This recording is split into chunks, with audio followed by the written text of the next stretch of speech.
brought to you by Palvi Agrico. आता शेतीसाठी जे काही लागणार ते घरपोच मिळणार, तेही मोबाईलच्या एका क्लिकवर. माझी विचारधारा शिवशाहू फुले आंबेडकरांची आहे आणि ती मी सोडणार नाही. याच्यासाठी प्रशांत जगताप यांनी एक संघर्ष केला आणि त्या संघर्षाचं फळ त्यांना आज मिळालेलं आहे. ते पुण्यातनं निवडून आलेले आहेत आणि तेच नाही तर काँग्रेसचे 15 नगरसेवकसुद्धा पुण्यामध्ये निवडून आले आहेत, ज्या काँग्रेसला मागच्या निवडणुकीमध्ये 9 जागा मिळाल्या होत्या. एक प्रकारे काँग्रेसला नवीन संजीवनी त्यांच्या रूपानं मिळालेली आहेत. तेच प्रशांत जगताप आज आपल्यासोबत आहेत. प्रशांत दादा, तुमचं खूप खूप स्वागत आहे मुंबई तकमध्ये. पहिला प्रश्न असा आहे की या सगळ्या निकालाकडे, या विजयाकडे तुम्ही कसं पाहता आणि काँग्रेसला ज्या सीट्स मिळाल्या आहेत पुण्यामध्ये त्याच्याबद्दल तुमचं काय मत आहे? या सगळ्या निकालाकडं मी खूप ऊर्जा देणारा हा विजय या अनुषंगाने बघतो. त्याचबरोबर शिवशाहू फुले आंबेडकर विचारधारा, नेहरू गांधीजींची काँग्रेसी विचारधारा ही कालही जिवंत होती, आजही आणि उद्यासुद्धा राहील. अशा प्रकारचा थेट आणि स्पष्ट संदेश देणारा हा निकाल या अनुषंगाने मी त्या ठिकाणी पाहतो. कारण की ज्यांनी मला वेड्यात काढलं, ज्यांनी या ठिकाणी आयडिओलॉजी संपली आहे, आता आयडिओलॉजी चालत नाही, सत्तेच्या किंवा सत्तेतल्या मंडळींबरोबर 2 हात कॉम्प्रोमाइज केल्या तर आपण सुद्धा तरुण जाऊ शकतो, अशा प्रकारे ज्यांनी थट्टा केली त्या सगळ्यांना दिलेलं एक समर्पक उत्तर होतं असं माझ्यासारख्याला वाटतं. ते होत असताना मी काय काँग्रेससाठी खूप नवसंजीवनी देणारा कार्यकर्ता असं मला वाटत नाही. उलट काँग्रेस पक्षाने म्हणजे सन्माननीय प्रांताध्यक्ष हर्षवर्धनजी देशमुख साहेब असतील, त्याचबरोबर हर्षवर्धनजी सपकाळ साहेब असतील, मान्य बंटी पाटील साहेब असतील, मान्य वडेट्टीवार साहेब असतील, देशाचं नेतृत्व जे असेल खरगे साहेब, मान्य राहुलजी गांधी साहेब, मान्य प्रियंका गांधी मॅडम, मान्य सोनिया गांधी मॅडम, शहर स्तरावरचे माझे सगळे नेते यांचे मनापासून या ठिकाणी आभार की त्यांनी माझ्यासारख्याला स्वीकारलं, माझा विश्वास टाकला. तिकीट वाटप करताना मला जो ॲक्सेस होता ना, मान्य DM संदीप साहेब जे आमचे AICCचे जनरल सेक्रेटरी आहेत, मला असं वाटतं की मी या पक्षात 25 वर्षापासून आहे. त्याच्यामुळं ह्या सगळ्या विश्वासाला पात्र ठरण्याला मी योग्य ठरलं असं मला वाटतं. जे माझ्यावर आले त्यांनीसुद्धा चलबिचल पण केली नाही. प्रशांत जगताप चालले तर त्यांच्यावर आपल्याला जायचं आहे. त्यांची तिकीटं काँग्रेसजनांनी देण्यासाठी मला प्रतिसाद दिला. त्याच्यामुळे मान्य हर्षवर्धनजी सपकाळ साहेब आणि बंटी पाटील साहेब यांचं त्या दिवसातलं योगदान मी किंवा मान्य विश्वजितजी कदम साहेब असतील किंवा DM संदीप साहेब असतील, ह्यांनी माझ्यासारख्याला एक विश्वास दिला आणि मला वाटतं की तो मला दिलेला विश्वास हा फक्त माझ्यापुरता नाही, तो समस्त काँग्रेसजनांना किंवा काँग्रेसमध्ये जे येऊ इच्छित आहेत राज्यातली मंडळी त्या सगळ्यांना आहे की हाच पक्ष आहे जो विचारधारेच्या संदर्भात कॉम्प्रोमाइज करणार नाही, जो आलेल्यांचं प्रामाणिकपणे स्वागत करेल, जो आलेल्यांना प्रामाणिकपणे या ठिकाणी संधी पण देईल आणि पाठीवर हातसुद्धा ठेवेल. म्हणून त्या विजयाकडं मी हा माझा विजय नाही समजत या ठिकाणी हा काँग्रेसचा विजय आणि हा काँग्रेसला मानणाऱ्या लोकांचा विजय असं मला माझ्यासारख्याला वाटतं. मी राष्ट्रवादी सोडताना जेव्हा सुप्रिया सुळेंकडे नाराजी व्यक्त केली त्यावेळेस त्यांनी असं म्हटलं होतं की नाराजी घरी ठेवायची असते. तुम्हाला काय वाटतं, आता त्यांना काय तुम्हाला म्हणायचं आहे, या सगळ्या त्यांच्या स्टेटमेंटवर काय म्हणायचं आहे? नाही, त्या खूप मोठ्या नेत्या आहेत, त्यांच्या हाताखाली मी कामकाज केलं, त्याच्यामुळे त्यांना असं उत्तर देणं एवढा मी मोठा नाही. पण मला या अनुषंगाने माझ्या स्वतःला या राज्यात आणि देशातल्या सगळ्या राजकीय पक्षांना, जे भाजप विरोधक राजकीय पक्ष आहेत, त्या सगळ्या राजकीय विरोधी पक्षांना मला एकच सांगायचं आहे की इमोशन, नाराजी, राग या एकाच नाण्याच्या 2-3 बाजू आहेत. म्हणजे त्या ठिकाणी याच्यावर 1947 सालापासून म्हणजे 1952 साली पहिल्यांदा सार्वत्रिक निवडणूक झाली, तेव्हापासून 2024 विधानसभा लोकसभापर्यंत आणि काल परवा झालेल्या डिसेंबर आणि जानेवारीमध्ये झालेल्या नगरपालिका, नगरपरिषद आणि महानगरपालिकेच्या निवडणुकांपर्यंत इमोशन, राग आणि एकूण नाराजी याच्यावरच निवडणुकांमधून सत्ताधारी पक्षाची उलथापालथ झालेली आहे. इमोशन असतात त्या ठिकाणी. स्वर्गीय इंदिरा गांधी यांनी ज्या पद्धतीने पायाला भिंगरी लावून फिरल्या, लोकांना निर्णायक आवाहन केलं, म्हणून त्या 78 साली 80 साली दमदारपणे परत सरकारमध्ये आल्या. त्या स्वर्गीय इंदिरा गांधी यांची हत्या झाल्यानंतर तो राग आणि इमोशन दोन्ही होतं की बाबा नाही, या स्त्रीने आपल्या देशासाठी बलिदान दिले. त्यामुळे त्या इमोशनवरच त्या ठिकाणी काँग्रेसच्या 450 जागा आल्या. तेच या ठिकाणी सरकार काँग्रेस येईल का नाही अशी शंका असताना 91 साली स्वर्गीय राजीव गांधींची हत्या झाली. त्यानंतर काँग्रेसने पुन्हा एकदा या ठिकाणी कमबॅक केलं. त्यामुळं जे पक्ष म्हणजे पक्षाच्या सत्ता गेल्या त्या रागातून गेल्यात, जे पक्ष या ठिकाणी सत्तेत आले ते इमोशनवर आले आणि नाराजगीतूनच या ठिकाणी पक्षांतर झाले किंवा नाराजगीतूनच या ठिकाणी सत्ता बदल झाले. त्याच्यामुळं सगळ्या राजकीय पक्षांनी समजून घेण्याची गरज आहे. तो कार्यकर्ता असेल, पदाधिकारी असेल, नेता असेल किंवा सामान्य जनता असेल किंवा तो मतदार राजा बंधू भगिनी असतील, हे इमोशन, राग आणि नाराजीवरच मतदान करत असतात. ते सत्ताधाऱ्यांना पुन्हा मतदान द्यायचं असेल तर त्या ठिकाणी इमोशनवरच येतात की ह्यांनी खूप छान काम केलं आहे, आणि ते सरकार उलथवायचं असलं तर इमोशनवरच किंवा रागावरच या ठिकाणी किंवा नाराजीवरच ते ठरवतात की नाही यांनी चुकीचं काम केलं आहे, इथं भ्रष्टाचारी आहेत, यांनी आपले कामच केली नाहीत किंवा हे चुकीच्या ठिकाणी हातमिळवणी करतात म्हणून यांना घरी बसवलं पाहिजे. त्यामुळं इमोशन, राग आणि नाही का संताप किंवा नाराजी याला कमी लेखू नये. या ठिकाणी हे त्याच्यावरच आजपर्यंत भारतीय राजकारण हे मागचे 70-78 वर्ष चालले आणि ते पुढेसुद्धा चालत राहील. कारण की इतर देशांमध्ये आणि भारतामध्ये खूप फरक आहे. भारत आजही इमोशनवर चालतो असं माझं स्पष्ट म्हणणं आहे. आणि मला असं वाटतं की मला पुढची 50 वर्ष पण जी दिसतात, कारण भारताच्या कडे आजूबाजूला पण जे देश आहेत जिथं नेपाळ, श्रीलंकेमध्ये उलताबाद झाली किंवा बांगलादेशमध्ये, ती इमोशनवर झालेली, ती मनी आणि मसल पॉवरवर झालेली नाही. ती कदाचित नका त्या ठिकाणी इराणमध्ये झाली असेल, पण इथं मात्र किंवा तिथं दहशतवादावर झाली असेल, इथं मात्र जे जॅन्झी झालं किंवा जाळपोळ झाली ही इमोशनवर झाली. कोणतरी सांगितलं इमोशनली की हे सगळे असे आहेत, यांचं सरकार उलथवायचं, आणि म्हणून तरुण वर्ग आपल्या नोकऱ्या व्यवसाय सोडून रस्त्यावर उतरला. त्याच्यामुळं इथून पुढच्या काळामध्ये माझ्यासहित सगळ्यांनी समोरचा आलेला माणूस, समोरचा असलेला आपला जीवाभावाचा माणूस, समोरचा असणारा आपला मतदार, याचे इमोशन, याची चेहऱ्यावरची नाराजी, याच्या डोक्यातला राग, ह्या सगळ्या गोष्टी कधीच दुर्लक्षित करू नये. कारण की शेवटी त्या मतदान यंत्रांपर्यंत जाऊन पोचतात आणि त्याच्यातून सरकार बदलतात. लोकसभेला पवारांच्या पक्षाला 9 जागा मिळाल्या आणि त्याच पवारांच्या पक्षाला पुणे महानगरपालिकेत अवघ्या 3 जागा मिळाल्या. तर तुम्हाला असं वाटतं की अजितदादांसोबत गेल्यामुळे ही परिस्थिती निर्माण झाली? मी अजितदादांचं असं म्हणणार नाही, कारण ते एक तर मुळात त्यांच्यावर बोलण्यात पण मी एवढा काही मोठा नाही, त्यांच्या हाताखाली मी कामकाज केले. पण त्या अनुषंगाने मला एक नक्की सांगायचं, ते म्हणजे काय तर सरकारमध्ये एक पक्ष आहे ज्या पक्षाने राजीनामा दिला नाही, सरकारचा पाठिंबा काढून घेतला नाही, किंवा सरकारबद्दल थेट आणि वाईट आणि टोकाचं काही बोलले पण नाही. त्या पक्षाबरोबर गेल्यानंतर विरोधकाची स्पेस संपणार आहे आणि तेच सत्ताधारी मुख्य पक्षाला हवे, भाजपला. आणि त्या अनुषंगाने लोक आपल्याला मतदान करणार नाही हे सामान्य कार्यकर्त्याला सुद्धा कळतं किंवा मतदाराला सुद्धा कळतं. ते कदाचित पक्षाच्या मे बी लक्षात आलं नसेल. त्याच्यामुळे लोकांनी थेट विचार दोन टोकाचे निर्णय घेतले. एक तर सत्ताधारी पक्षाला मतदान करायचं, दुसरं सत्ताधारी पक्षावर असणाऱ्या जे काय पक्षाला खूप चांगले निर्णायक काय पाठबळ दिलं नाही. आणि इकडं मात्र आम्ही काँग्रेसजन लढलो. तर काँग्रेसला 2012 नंतर पहिल्यांदाच तब्बल 14-15 वर्षानंतर खूप चांगलं 15 सीट दिल्या, जे सगळ्या सर्वेमध्ये 2 जागा 3 जागा. आदल्या दिवशी 15 तारखेला मतदान संपल्या रात्री जे काय सगळे सर्वे एक्झिट पोल जाहीर झाले त्याच्यामध्ये आम्हाला पुणे शहरामध्ये 2 किंवा 3 जागा दाखवल्या जातात. त्या 15 आल्या. याचाच अर्थ अंडर करंट होता आणि लोकांना या ठिकाणी 2 टोकाचे विचार आहेत. जे मी सांगितलं की राज्यात MIM आणि BJP एक 2 टोकाच्या विचारधारा, त्यांना लोकांनी जागा दिल्या ज्या MIMला अपेक्षितच धरल्या नव्हत्या, त्या जागा त्यांना मिळाल्या. तसंच आहे ह्या जागा विरोधी पक्षाला पण मिळाल्या असत्या, पण त्याच्यासाठी निर्णायक भूमिका घेणं गरजेचं होतं. अर्थात माझा काँग्रेस पक्ष ही निर्णायक भूमिका घेतोय, ही खूप जमेची बाब आहे. मला खात्री की ही विचारधारा काँग्रेसनी काँग्रेसच्या जन्मापासून 140 वर्षापासून जोपासली, स्वातंत्र्यानंतर जपली. तो काँग्रेस पक्ष कधीच भाजपबरोबर जाणार नाही. आणि त्याच्यामुळं आम्ही घेतलेली भूमिका 2029पर्यंत लोकांच्या मनामनात कोरलेली असेल. 2029ला काँग्रेसनी महाराष्ट्राचा मुख्यमंत्री बसवलेला असेल याच महाराष्ट्रातील जनतेने, आणि देशाचा पंतप्रधानसुद्धा हा काँग्रेस असेल. कारण की काँग्रेस या विचारधारेवर तडजोड करणार नाही, केली नाही, आणि उद्यासुद्धा भविष्यात अशा प्रकारचा कुठल्या प्रकारचा संदेश किंवा कुठल्या प्रकारची अशी शक्यता पण मला दिसत नाही. आपण बघितलं तर पुण्याच्या निवडणुकीमध्ये तुमचा जो आधीचा पक्ष होता त्याला 3 जागा आल्या अवघ्या, आणि तुम्ही तेव्हा सुद्धा म्हणत होता की आपण ज्यांच्या विरोधात निवडणूक लढवली त्यांच्यासोबत आपण जायला नको. तुम्ही एक प्रेझेंटेशनसुद्धा केलं होतं ज्याच्यामध्ये तुम्ही हे सांगायचा प्रयत्न केला होता की आपण महाविकास आघाडी म्हणून लढलं तर आपण कशा पद्धतीने टक्कर देऊ शकतो. तर त्या दाव्यावर तुम्ही अजूनही आहात का? आणि तुमचा जो प्रस्ताव होता किंवा तुम्ही ज्या पद्धतीनं दादांसोबत तो पक्ष गेला त्यामुळे ही अवस्था झाली असं तुम्हाला वाटतंय का? मुळात विषय असा होता की श्री अजितदादा पवार यांच्यावर माझी कुठल्या प्रकारचं वैरत्व किंवा शत्रुत्व नव्हतं, आणि आजही नाही, उद्या पण नसेल. पण ते महाविकास आघाडीमध्ये नव्हते, तर ते महायुतीमध्ये होते. आणि आम्ही मात्र लोकसभा आणि विधानसभा महाविकास आघाडी म्हणून लढलो होतो. महाविकास आघाडी म्हणूनच लोकांनी आम्हाला कौल दिला होता. पुणेकरांच्या जे आता प्रश्न आता आहेत, ट्रॅफिक जाम, कोयता गँग, भ्रष्टाचार, ह्या सगळ्याला महायुती जबाबदारी, असंच चित्र पुण्यामध्ये होतं. महाविकास आघाडी म्हणून गेल्यानंतर माझ्या जुन्या पक्षाच्या मिनिमम एवढ्या जागा येतील, मॅक्सिमम एवढ्या येतील, हे मी क्लिअर सांगितलं होतं.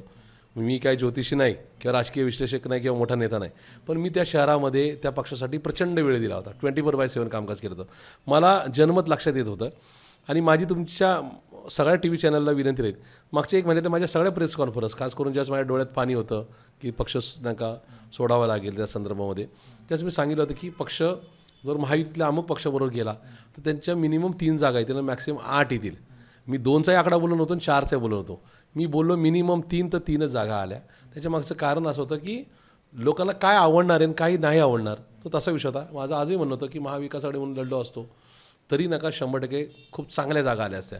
मी असं म्हणत नाही की सत्तेमध्ये आलो असतो, पण खूप चांगल्या जागा आल्या असत्या. पण दुर्दैवाने ठीक आहे, ज्या पक्षात आता मी नाही आहे त्या पक्षाला आता मी नाही का या ठिकाणी मागचं काढून या ठिकाणी काय त्या ठिकाणी खूप नाही का पुअर पिक्चर अशा प्रकारे दाखवायचा प्रयत्न करू नये. इथं मात्र काँग्रेसने खूप चांगल्या प्रकारे नाही का, आम्ही सत्तेत नाही आलेलो पण आमचा मूळ आकडा आहे त्याचा आम्ही डबल केला आहे. जो गेल्या वर्ष 2000 आता जिल्हा परिषदांच्या निवडणुका जाहीर झालेल्या आहेत आणि आता परत एकदा चर्चा झाली, आजच बैठक झाली. अजित पवार शरद पवारांची चर्चा होती आणि एकत्रच निवडणूक लढवावी किंवा एकाच चिन्हावर निवडणूक लढवावी असा विचार केला जातोय. तर तुम्हाला असं वाटतं की पुढच्या काळामध्ये आता जो तुमचा तुतारी जे चिन्ह होतं आधीचं किंवा नाव होतं ते जाऊन आता एकच होईल, पक्ष एकच होतोय, ही त्याच्याकडे वाटचाल सुरू आहे? हे बघा, मी तर काँग्रेसचा कार्यकर्ता आहे, त्यामुळे त्यांनी तो काय निर्णय घ्यावा हा त्यांचा विषय राहील. अर्थात त्यांना ते निर्णय घ्यायला त्याची मुभा आहे आणि उद्या तो निर्णय झाला तरी मी त्याच्यावर काही कुठल्या प्रकारचं स्टेटमेंट देणार नाही. पण एक नक्की आहे की आजही लोकांच्या मनामध्ये लोकसभेला आणि विधानसभेला केलेलं मतदान हे डोक्यातून गेलेलं नाही, की ते विसरलेलं सुद्धा नाही. त्याच्यामुळे सगळ्याच राजकीय पक्षाला म्हणजे आम्ही सुद्धा, मी माननीय प्रांताध्यक्ष जे ना काय ज्यांनी माझ्यासारख्या कार्यकर्त्याला संधी दिली किंवा काँग्रेसमध्ये घेण्यापासून जी काय मदत केली ते माननीय बंटी पाटील साहेब, ह्या सगळ्यांनी काल जे स्टेटमेंट दिले की आताच्या जिल्हा परिषद पंचायत समितीच्या निवडणुकीमध्ये आम्ही अमुक अमुक पक्षावर आघाडी करणार नाही. त्यामुळे ही भूमिका महाराष्ट्राच्या जनतेला पटलेली. त्यामुळे मला खात्री आहे की मला बाकीचे कोण काय आघाडी करतात किंवा एक चिन्ह वापरतात त्याच्यापेक्षा काँग्रेसनी नगरपालिका नगर परिषदेमध्ये जे मत नका दैदिप्यमान यश मिळवलं तेच त्याचा तोच नका कित्ता महानगरपालिकेच्या निवडणुकीत केला, तोच नका आलेख हा जिल्हा परिषद पंचायत समितीमध्ये सुद्धा नक्की राहील.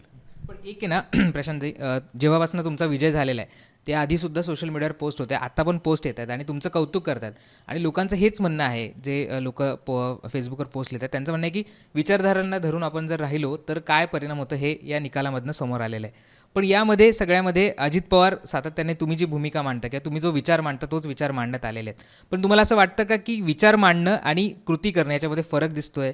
ज्या विचारांच्या विरोधात तुम्ही बोलता किंवा ज्यांच्या विरोधात तुमचे विचार आहेत त्यांच्यासोबतच तुम्ही जाता, याला लोक नाकारतात, या जी दुटप्पी भूमिका आहे त्याला लोक नाकारतात? 100%. मी परत एकदा सांगतो की आत्ता महाराष्ट्र विधानसभेचा निकाल आताच्या महाराष्ट्रातल्या स्थानिक स्वराज्य संस्थांचा अर्थात महानगरपालिकेचा निकाल हा महाराष्ट्रातील तमाम भाजप इतर राजकीय पक्षांना, ते विरोधातले सत्तेतले म्हणजे एकनाथराव शिंदे असतील, ते अजितदादा पवार असतील किंवा इतर सगळे पक्ष असतील, काँग्रेस नाही, काँग्रेसने स्पष्ट भूमिका घेतली. त्यामुळे काँग्रेसला सल्ला कोणी देऊ पण नाही, काँग्रेस बरोबर योग्य मार्गावर चाललेली आहे.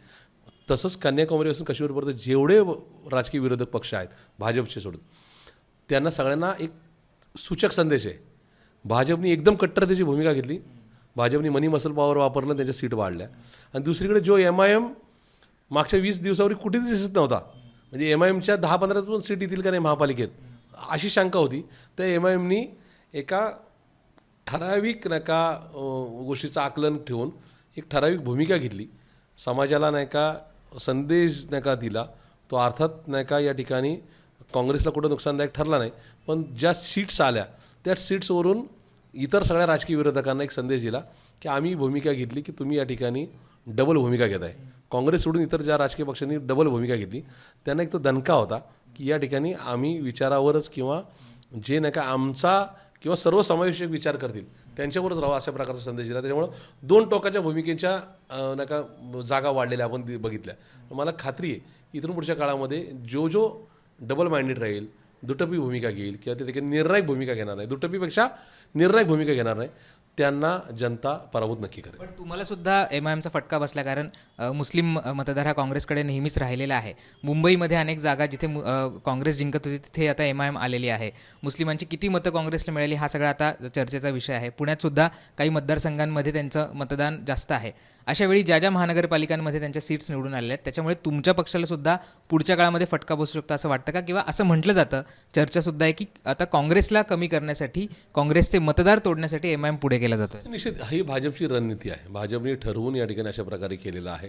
त्याच्यामुळं मला खात्री आहे नॉट ओन्ली मुस्लिम, सगळ्या मायनॉरिटीची कम्युनिटी असेल किंवा या ठिकाणी हिंदू ख्रिश्चन सगळेच धर्माची लोक, शीख मंडळी किंवा जैन बौद्ध समाज किंवा एकूणच आंबेडकरी चळवळ किंवा सन्मान्य अण्णाभाऊ साठेंना मानणारा वर्ग, ह्या सगळ्यांनाच आम्ही या संदर्भामध्ये नेमक्या काय गडबडी झाल्या ह्या पुराव्यानिशी आम्ही पुढच्या आता 5 तारखेला तर उद्या नॉमिनेशनचा परवा शेवटचा दिवस आहे जिल्हा परिषद पंचायत समितीचा आणि निकाल 5 तारखेला मतदान होऊन 6 तारखेला निकाल लागणार. त्याच्यानंतर आम्ही हे पुढच्या निवडणुकीला 3-3.25 वर्षाचा कार्यकाळ आहे लोकसभा विधानसभेला.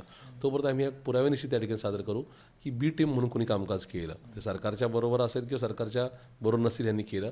त्यामुळे या सगळ्या अनुषंगाने कुठेतरी आता महाविकासाकडे आता तरी ह्या निवडणुकीत दिसलेली नाही.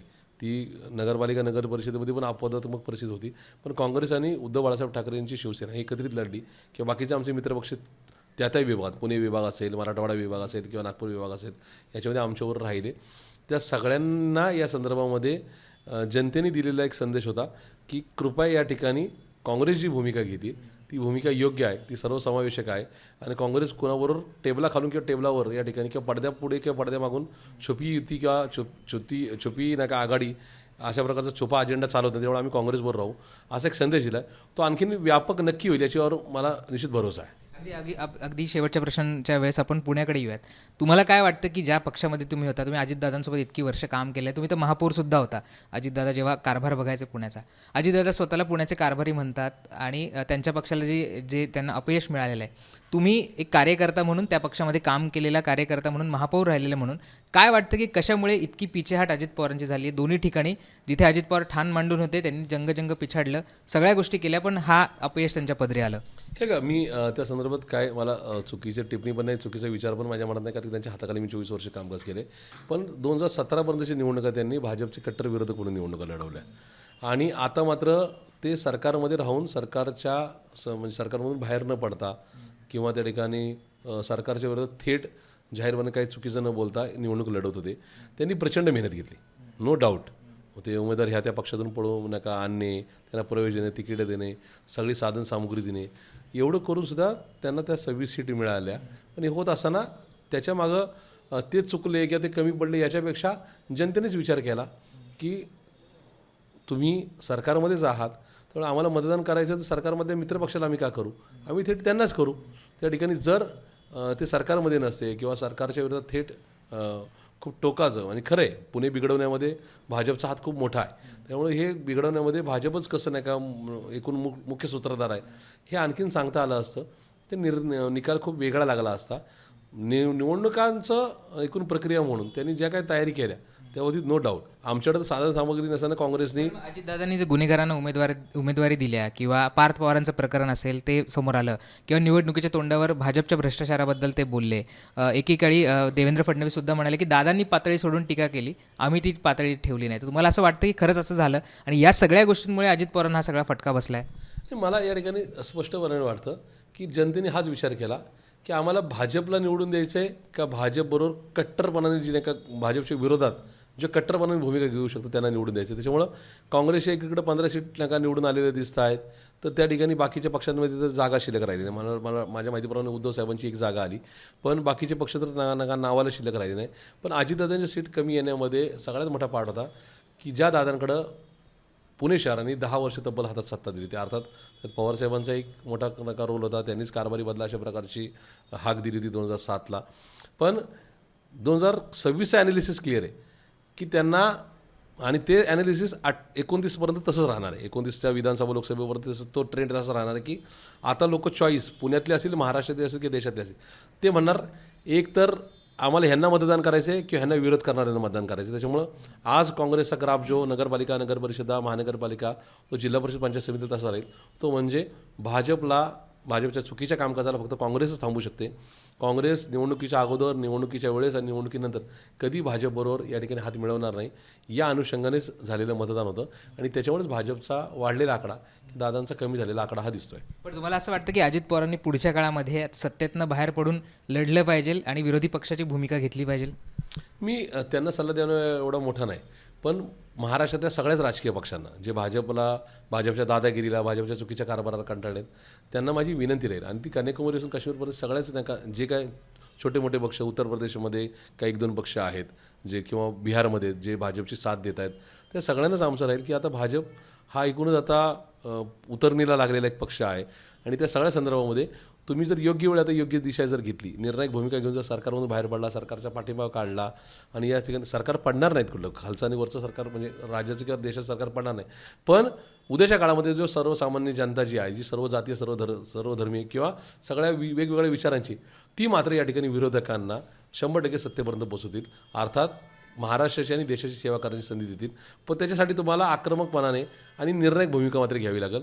या ठिकाणी नरो कुंजरो भूमिका घेणाऱ्या लोकांना या ठिकाणी जनता नाकारते किंवा त्या ठिकाणी मनासारखं त्यांना प्रतिसाद देत नाही, हे आता या निकालातून स्पष्ट झालेलं आहे. अगदी तुम्ही सोशल मीडियावर ॲक्टिव्ह असता आणि तुमचे काही पुण्यातले सहकारी मित्रसुद्धा आहेत, वेगवेगळ्या पक्षांमध्ये आहेत, वसंत मोरे असतील किंवा रुपाली पाटील असतील, यांचा मात्र पराभव झाला. आम्ही सोशल मीडियावर त्यांचे एवढे फॅन फॉलोविंग बघतो, फॉलोअर्स बघतो, पण तेच उमेदवार पडत आहेत, त्यांच्या पक्ष बदल्यामुळे ते पडलेत. काय तुम्हाला त्यांच्या पराभवाची कारणं वाटतात? आबा बागुलसुद्धा ऐनवेळी तुमच्या पक्षातनं गेले होते, त्यांचाही पराभव झाला आहे. नाही, मुळात विषय असा की ते त्यांच्याबरोबर दोघांच्यावर माझे तिघांच्यावर चांगले सलोख्याचे संबंध आहेत. त्यांची पडण्यामागची कारणं तिथं भाजपनी प्रचंड मनी आणि मसल पॉवरचा वापर केला, ही वस्तुस्थिती आहे. पण ते होत असताना माझ्यासारख्याला ते अंजन आहे की सोशल प्लॅटफॉर्मवरचा फॉलोअर जो असतो ना, तो कृत्रिम नसतो, पण तो एक प्रकारचा आभास असतो. ते म्हणजे या ठिकाणी फक्त आपल्या मनाला समाधान वाटावं अशा प्रकारचं एक नाही का ती ॲसेट आहे. ते ॲसेट पण म्हणणं चुकीचा शब्द ठरेल, पण त्याच्यावरून निवडणुका जिंकता येतात अशा प्रकारचं कधीच ओव्हर कॉन्फिडंट राहू नये. या ठिकाणी सामान्य जनता एकतर तुमच्या केलेल्या कामावर मतदान करते, नाही तर त्याच्यातला मोठा चंक हा अलीकडच्या काळात भाजपने जो बिघडवण्याचा प्रयत्न केला, जी वाईट संस्कृती आणण्याचा प्रयत्न केला आहे. त्या ठिकाणी वसंतराव हे माझे खूप चांगले मित्र आहेत. वसंतरावांचा पराभव हा फक्त भाजपने त्यांच्या प्रभागामध्ये प्रचंड मनी मसल पॉवर आणि सरकारी गैरयंत्रणेचा केलेला वापर, सर म्हणजे ज्या यंत्रणा वापरायच्या त्या वापरल्यामुळे झालेला आहे. रुपाली पाटील यांवर मला काहीच भाष्य करायचं नाही, पण एक नक्की आहे, या निवडणुकीच्या निमित्ताने वैचारिक भूमिका थेट घेतलेला तेच विचारायचं. म्हणजे वसंत मोरे आधी मनसेमध्ये होते, त्यांचा आक्रमकपणा आपण पाहिलेला आहे. त्यांनी पार अधिकाऱ्यांची गाडी फोडण्यापर्यंत कोविडमध्ये ते गेले होते. त्यानंतर ते जेव्हा लोकसभेची निवडणूक लढवायची होती, राज ठाकरेंनी लोकसभा लढवणार नाही असं म्हटलं, त्यामुळे ते वंचित बहुजन आघाडीकडे गेले, अगदी वेगळ्या पक्षामध्ये गेले, वेगळ्या विचारसरणीच्या पक्षामध्ये गेले. आणि त्यानंतर निवडणूक झाल्यानंतर ते पुन्हा एकदा आता उद्धव ठाकरेंच्या पक्षामध्ये आले. तर हे जे त्यांनी पक्षांतर केलं एका संधीसाठी, निवडणुकीसाठी, तर त्याच्यामुळे लोकांनी नाकारलं असं वाटतं तुम्हाला? नाही, निश्चित लोकांना त्या संदर्भात लोक गांभीर्याने त्याची नोंद घेतात. प्रशांत जगताप वयाच्या 21 वर्ष 1.5 महिन्याच्या वयामध्ये 10 जून 1999 शिवाजी पार्कला दादरच्या मैदानामध्ये राष्ट्रवादी काँग्रेस पार्टी जॉईन केलेला एक कार्यकर्ता पुणेकरांनी माझ्या स्थानिक प्रभागातल्या नागरिकांनी बघितला. दादा भाजपबरोबर गेल्यानंतर पण पवारसाहेबांची साथ न सोडलेला आणि राष्ट्रवादीचा झेंडा कायम हातात ठेवलेला प्रशांत जगताप लोकांनी 25 डिसेंबर 2025 सालापर्यंत बघितला. त्यासाठी खूप आमिष होती, खूप टेन्शन होतं, पण पार्टी सोडली नाही. तेव्हा सांगितलं की काही जरी झालं तर या ठिकाणी विचाराबरोबर प्रतारणा करणार नाही. ज्यावेळेस असं लक्षात आलं की आपण ज्यांच्यावर संघर्ष केला आहे, जे आज सरकारमध्ये आहे, त्यांच्याबरोबर आपल्याला नका मांडी लावून बसायचं नाही, तसं एकच निर्णय घेतला की आपण काँग्रेसमध्ये जायचं आहे. काँग्रेसमध्ये येताना क्लिअर सांगितलं आणि मी त्या भूमिकेवर खूप ठाम आहे आणि ठाम राहील. माझी खात्री आहे की जे मला आज बघतायत, त्यांनी हे व्हिडिओ सेव्ह करून ठेवावेत, प्रशांत जगताप काँग्रेसचा झेंडा कधी हातातून खाली येऊन देणार नाही. प्रशांत जगताप मरेपर्यंत काँग्रेस सोडणार नाही. जोपर्यंत श्वासात श्वास आहे, जीवात जीव आहे, तोपर्यंत प्रशांत जगताप काँग्रेसबरोबर राहील. पण मला असं वाटतं की ही भूमिका म्हणजे मी शिवशाहू फुले आंबेडकर विचारधारा मानणारा कार्यकर्ता आहे, मी नेहरू गांधीजींचा काँग्रेसचा विचार मानणारा कार्यकर्ता आहे. त्याच्यामुळं या भूमिका लोकांना आवडतात, त्या भूमिकेला लोक समर्थन देतात आणि त्याच भूमिका घेणाऱ्यांच्या लोक पाठीशी उभं राहतात. त्याच्यामुळं खूप पक्षबदल किंवा भूमिका या संदर्भामध्ये सुद्धा लोकांमध्ये चलबिचल होते. अर्थात तो सल्ला किंवा ते आकलन माझे त्यांच्या संदर्भात नाही, मी लार्जर पिक्चर बोलतो. राज्यातल्या ज्या लोकांनी या संदर्भात असे निर्णय घेतले त्याचा फटका काही नका अनुषंगाने तो नका बसतो आणि तोच फटका खूप साऱ्या ठिकाणी बसलेला दिसतोय. पण मी घेतलेल्या भूमिकेचा मला फायदाही झाला. जे सहकारी माझ्याबरोबर आले त्यांचा काँग्रेस पक्षाने खूप सन्मान ठेवला, त्यांना तिकीटं दिली, ते सुद्धा निवडून आले. ही सुद्धा या ठिकाणी विचारधारा कायम ठेवणाऱ्यांचा विजय होत असतो, ही गोष्ट अधोरेखित करणारी बाब आहे. अगदी शेवटचा पण प्रश्न, तुम्ही निवडून आला पण आईसाहेब तुमच्या पराभूत झाल्या, तर ती खंत राहिली मनात कुठेतरी की आईचा पराभव झाला या सगळ्यामध्ये? नाही, निश्चित खंत राहिली. त्याच्यामागचं कारण असं होतं की एकतर आईचं एज, दुसरी गोष्ट आई खूप छान आजही म्हणजे काल म्हणजे तिचं अशी आई जगात कुठे मिळणं नाही, म्हणजे ती माझ्यासाठी तर नक्कीच. माझा पराभव झाल्यानंतर सुद्धा विधानसभेनंतर मला धीर दिला. पक्ष सोडायचा निर्णय घेत असताना मला आपण काँग्रेसमध्येच गेले पाहिजे अशी ठाम भूमिका घेतली. तिचा पराभव झाल्यानंतर माझा विजय मिळाल्यानंतर डोळ्यात अश्रू न आणता 2 दिवस मिरवणुकांमध्ये सहभागी होता. म्हणजे मी आता इथं मुंबईत आहे, पण ती तिथं मात्र लोकांचे हारतोरे स्वीकारते. त्या ठिकाणी माझा वाघ नाही का आला आहे, माझे 2 वाघ, म्हणजे मी आणि साहिल केदारी निवडून आलो, माझे 2 वाघ नाही का निवडून आले, त्यामुळे काय अडचण नाही. मुळात विषय असा होता की तिला टार्गेट करण्यात आलं होतं. प्रशांत जगतापला पाडायचा प्रयत्न होता, प्रशांत जगतापचा पॅनल पाडायचा प्रयत्न केला जात होता. पण या अनुषंगाने मे बी माझी जास्त पॉप्युलरिटी किंवा एकूणच नाही का ह्या अनुषंगाने, शिवाय तिच्या विरोधात असणारे उमेदवार तिथं ज्या जुन्या पक्षाबद्दल माझी नाराजी कायम राहील, राग नाही, पण माझ्या धाकट्या भावाचं नाव संदीप आहे, त्याच्या नावाने नाही का म्हणजे एक नाही का तुतारीवर एक नाही का तरुणी उभी केली गेली, जिच्या वडिलांचं नाव माझ्या धाकट्या भावाशी नाही का मिळतं जुळतं आहे, किंवा तेच नाव आहे संदीप जगताप. त्याच्यामुळे त्यांनी घेतलेली मतं, नोटाचा झालेला जास्त वापर आणि पैसे, मनी मसल पॉवरचा खूप झालेला वापर, याच्यामुळे तो फटका तिला बसला. पण ती खंत 100% निश्चित राहील की बाबा या ठिकाणी माझ्या आईने खूप छान काम केलं, संपर्क ठेवला, असा तिचा पराभव का झाला. पण एक नक्की होतं की या सगळ्या लढाईमध्ये मला पहिल्या दिवसापासून दिसत होतं, त्या रेकॉर्डिंग माझ्याकडे आलेल्या होत्या, की माझ्या जुन्या पक्षांनी माझ्या म्हणजे मुळात माझ्या अगोदरची खूप लोक BJP मध्ये गेली होती आणि त्यांच्यावर थेट टीका करत होती. त्यांना त्यांच्या विरोधात काहीच पार्टीने केलं नाही. मी मात्र इमानी इतबारे पार्टीची सेवा करून सुद्धा माझ्या विरोधात उमेदवार उभा करणे, त्याला कॉल करून तू लढ, तुला आम्ही मनी आणि मसल पॉवर सगळं देतो, ह्या प्रकारचे नका संदेश देणे, त्यांनी पण समोरच्याने रेकॉर्डिंग करून ठेवणे, माझ्या आईच्या विरोधात उमेदवार उभा करणे, का नाहीतरी म्हटलं तरी आम्ही 2.5 वर्ष ते चिन्ह पोचवलं होतं घराघरामध्ये. त्यामुळे त्याचा फटका आईला बसला. त्यामुळे इकडं मुलगा निवडून येता आईला मुलाच्या पॉप्युलरिटीचा किंवा मुलाला ज्यांना त्रास द्यायचा आहे त्यांनी त्रास दिला, त्या शक्तीचा त्रास झाला, एवढं नक्की. ती खंत राहील, पण ती खंतसुद्धा उद्याच्या काळात भरून काढेल, कारण की माझ्या वानवडी साळुंकेवर भागातील जनतेवर, माझ्या हडपसर मतदारसंघातील किंवा पुणे आणि महाराष्ट्रातील जनतेवर प्रचंड विश्वास आहे. लोकांनी पाहिले की एवढं गमावून सुद्धा प्रशांत जगताप स्टँड राहिला, त्याची फॅमिली स्टँड राहिली, त्या ठिकाणी नाही का ती भूमिका घेत असताना ते डगमगले नाही. तर ती भूमिका घेण्यामध्ये ज्या मातेचा मोठा कीरोल आहे, तिचं नाव सौरत्तबराव सुधाबराव जगताप आहे. त्यामुळं तिने माझ्यासाठी सॅक्रिफाईस केले. तिचं सॅक्रिफाईस म्हणजे तिचं नका जे बलिदान आहे किंवा तिने केलेला त्याग हा निश्चित वाया जाणार नाही, याची मला खात्री आहे. आणि तो नका ज्यांच्या जीवावर आहे तो आत्मविश्वास किंवा तो विश्वास हा माझाच तेव्हा माझ्या मतदारांवर आहे. ते मतदार योग्य वेळी योग्य निर्णय नक्की घेतील. निश्चित म्हणजे आता सध्या खरं तर कोण कोणाच्या पक्षात आहे किंवा कोणाची काय विचारधारा आहे हे सांगणं कठीण आहे, कारण आज एक विचारधारा घेऊन असलेली व्यक्ती उद्या सत्तेसाठी पदासाठी कुठल्या विचारधारा स्वीकारेल हे सांगता येत नाही. आणि अशा सगळ्या वातावरणामध्ये प्रशांत जगताप यांनी आपली विचारधारा सोडायची नाही, पक्ष सोडायची वेळ आली तरी चालेल, ज्या पक्षात इतकी वर्ष काम केलं तो सोडायची वेळ जरी आले तरी चालेल असं म्हणत पक्ष सोडला आणि त्यांना यशही मिळालं. काँग्रेसला गेल्या निवडणुकीमध्ये 9 जागा पुण्यामध्ये मिळाल्या होत्या, आता ते 15 मिळाल्या आहेत, त्याच्यामध्ये 7 जागांचा वाटा हा प्रशांत जगताप यांचा आहे. आणि एका अर्थाने त्यांनी हेही सिद्ध केलं की विचारधारेशी आपण जर एकरूप राहिलो तर यश आपल्याला नक्की मिळतं. मग त्याच्याशी किती संघर्ष करायची वेळ आली तरी आपण मागे हटायला नको. प्रशांतजी, तुम्ही आज आम्हाला वेळ दिलात आणि आमच्याशी गप्पा मारल्या, त्याबद्दल खूप खूप धन्यवाद आणि पुढच्या वाटचालीसाठी तुम्हाला खूप साऱ्या शुभेच्छा. कॅमेरा पर्सन मंदारसह मी राहुल, मुंबई तक.